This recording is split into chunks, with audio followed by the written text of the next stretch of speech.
ang totoo? Gusto mo ang Diyos? Gusto mo ang righteousness? Gusto mo ang kingdom of God? Yung gusto mo salvation? It is inevitable. Dapat mo matanggap. Hindi basta-basta nakikita yun.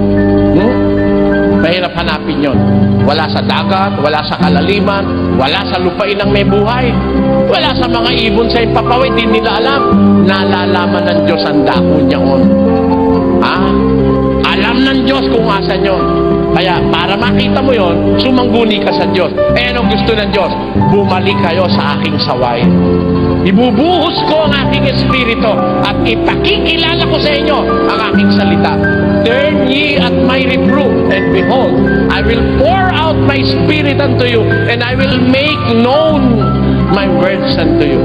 For a man to know the word of God, for a man to be acquainted with the word of God, he must first follow the instructions of God. And what is that?